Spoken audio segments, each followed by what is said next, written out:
ای خدا این وصل را هجران مکن. ای خدا این وصل را هجران مکن. سرخوشان عشق را نالان مکن. کعبه امید ما این درگاه است، کعبه امید را ویران مکن. ای خدا این وصل را هجران مکن. من بار دیگر این دو نوجوان را که قدم‌های نخستین خود را به شاهراه زندگی می‌نهند تبریک و تهنیت میگم. واقعا امروز شما اولین قدم‌های خود را به شاهراه زندگی می‌نهید. زندگی به یک دانشگاه عشق مانند است. انسان در آن سبق می‌آموزد و زینه به زینه به قله مراد می‌رسد. و امروز شما با همان آرزوهای زیاد امروز با زندگی سازگار قدم‌های نخستین خود را می‌نهید. من بار دیگر این پیوستنی همدلان را مبارکباد میگم و خواهش میکنم به خاطر داماد و عروس نازنین یک حرف بلند میزنیم. تشکر زیاد. نوبختی و نوشادی نوخانه مبارک باد. نوبختی و نوشادی نوخانه مبارک باد. این طالع فیروز و فرزانه مبارک باد. از بخت جوان شاد و از دولت عشق آباد. این جان جوانت را جانانه مبارک باد. اینک باز نوبت شنیدن ساز و نوا فرا رسید و من اینجا صحنه را با اختیار هنرمند ناتکرار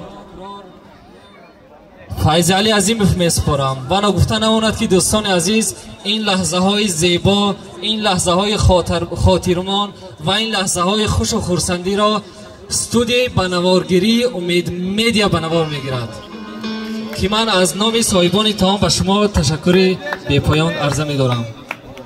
ای جوانی عکس بردار، ای جوانی عکس بردار لحظه ها را ثبت کن. شادی ها و سازها و شورها را ثبت کن. مرحبا.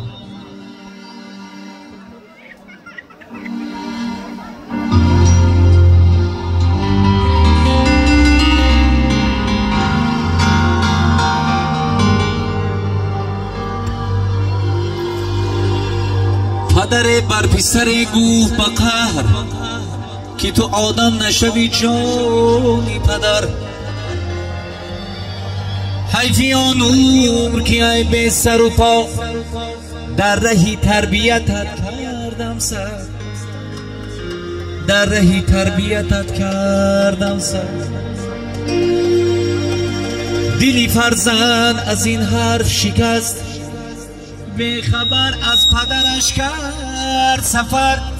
رنج بسیار کشید و پس از آن زندگی گشت به کامش چو شکر. زندگی گشت به کامش چو شکر. عاقبت شهرت و دارایی حاکمی شهر شد و صاحب زن. چند روزه بگذشت و پس از آن امر فرمود به احضاری پدر. امر فرمود به احضاری پدر.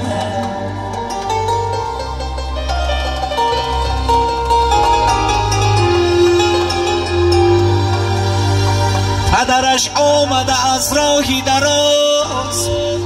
پدرش آمده از راهی دراز. نزدی حاکم شد و بشناخت پسر. پسر از حایت خودخواهی و کبر نظر افکن به سر و پای پدر. نظر افکن به سر و پای پدر. گفته بودی که تو آدم نشوی. گفته بودی که تو آدم نشوی.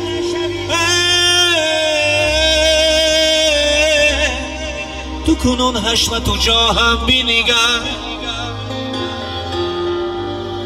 پیر خندید و سرش داد تکان. گفت تو این نکته برون شد زیده.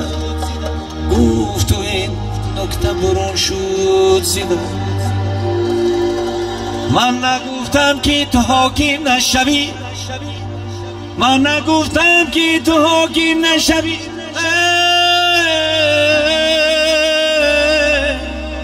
گفتم آدم نشوی جانی پدر، گفتم آدم نشوی جانی پدر. برام از سرود داره.